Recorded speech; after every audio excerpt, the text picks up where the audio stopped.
summarizing the whole issue and talking about Tahrir Square, of course it's very inspiring, but it's not really practical when you're talking about a whole country. Did you have a comment?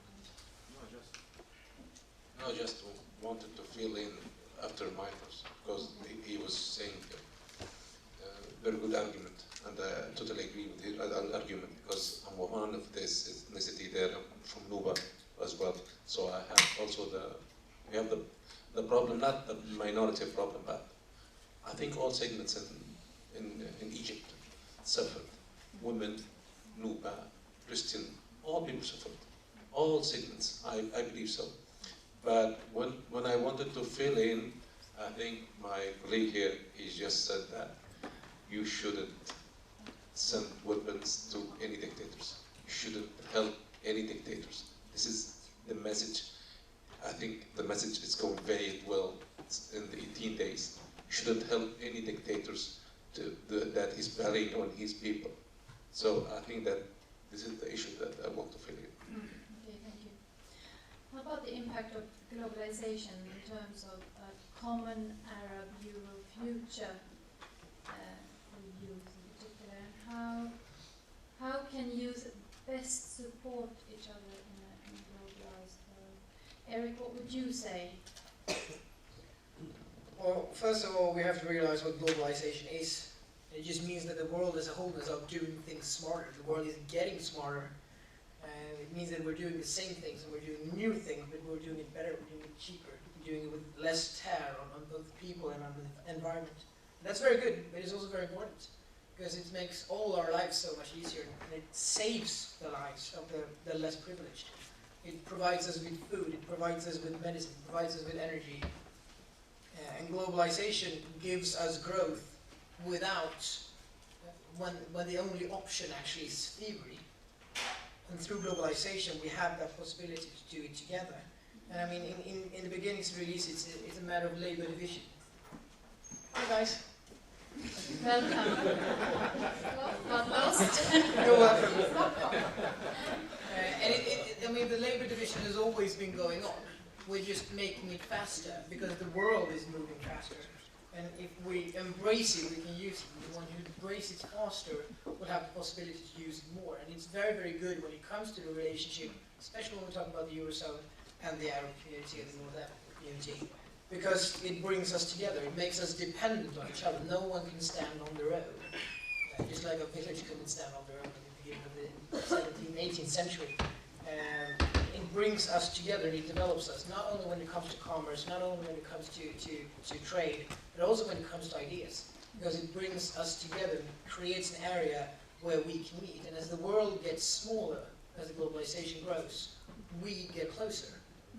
I mean, it will always be further between Sweden and the Cape Town, but Egypt is in between. And as the world grows, it gets smaller, and it gets closer, getting more nearby.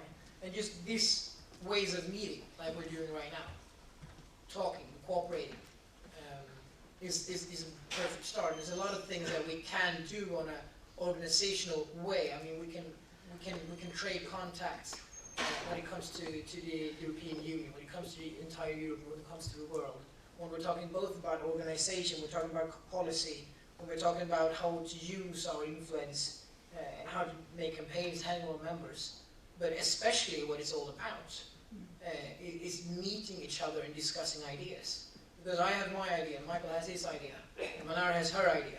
It's only when we meet and we discuss and we break our ideas with each other that we have to think, and we start to think about our own ideas, and we develop new ideas, and that's the birthplace for new ideas. And thanks to globalization, the entire world doesn't have to make the same mistakes that some parts of the world already done. Thank you. Mana, do you have any? Well, my comment, adding to his wonderful speech, that in my opinion, I see the word global means that the whole world is just a small village. And this gives me just a feeling of intimacy and warmth and social, much more. We have bond and social solidarity. And it just proves that actually when we're having this kind of intimacy and social solidarity, then I think the natural result is going to be peace and love all over the world, without wars, without having massacres like we're having now, without having autocracy. We're just respecting each other. We're just bonded with each other. And actually, I feel a bit much more comfortable with the aspect, for example, that us in the European Union, we have historical, culture, and social background, common one. And it makes me sometimes, when I visit Europe in general, I just wonder, if someone of my ancestors was walking here and I didn't know, for example, because we have some sort of common background, and even our ancestors traveled from here and here. So the global aspect, it does it settles, or I would say initiates the concept of bonding and having solidarity between each other and cooperation like we're having now. For example, I mentioned before, maybe I didn't mention about when you asked about women, the rural areas or whatever. So actually, I have a problem there, yes, and I have a problem within the society, with illiteracy and poverty. Yes, this is true. So, but I don't have the know-how. I don't know. It doesn't. That's why I'm telling you, it's not about poverty or money as much as the know-how, how to approach them. For example, I had learned here via this workshop, okay, how to approach them, how to have some sort of initiative, methodology, and vision to approach such people. You have been ahead in this, so I took the knowledge from you. This is part of being global. And how can we then build trust and understanding? This is a hot issue, you're not going to get involved with. This is a tough issue, you're not going to talk about it. I mean, we don't have a perfect democracy. We're not even 40 or 120 days into the beginning of what we want to call democracy. But look what happened to Egypt. Even the Islamists became a little bit moderate. I mean, Jamal Islamiyah wants to get involved in politics and doesn't want to kill people anymore. So when the dictator fell,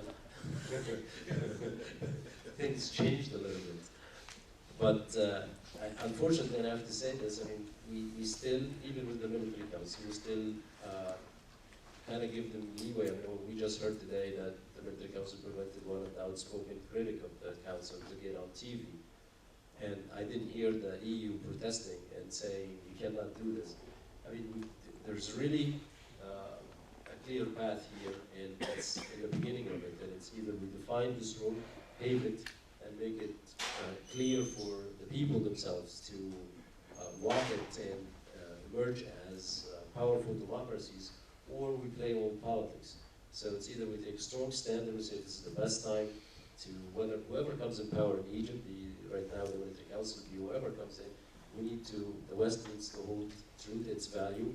Democracy is not good only for Sweden and it's half democracy, it's okay for Egypt. No, democracy, if it's good for Sweden, it's good for Egypt. And that's a message that, unfortunately, I'm not talking about Sweden, but I'm just talking about the Western world as well. It has not been communicated for the past 60 years or so. Egypt used to have a flourishing democracy, and we lived our best times in Egypt in 1910 and 19 and 20. And in 2011, we're still struggling to find a glimpse of hope. I think we're going to wrap up with a final question to all of you. I mean, based on the 2 workshops that we've had, what kind of message would you like to send to Swedish youth? The first goal, all the Egyptians, and then the Swedish participants, what message would you like to send to the Egyptian youth? Okay, let me start with yesterday when at the ambassador's home we were standing together, and I told them, you know, you're so young. I envy you that you started your political life now. Yes, we didn't have the chance to start our political life, our political experience at that time. Then we were sent to prison. If you tried to participate in a party or something like this, that means that you have a file in the state of security. that you have your own file, that you are changed or labeled with you are communist, you are something like that. Okay, so that's, I envy you because you're doing this now. That's a very good opportunity. You have to catch it. Second, I think that you have to go for the, what they call it, MENA, Middle East and North Africa. Try to expand your activities there. Try to reach this area. Try to go down for Africa and this area. This is very important. Africa is a potential continent. So you have to tackle this, and you have to exert more activity. Thank you. Thank you for inviting us.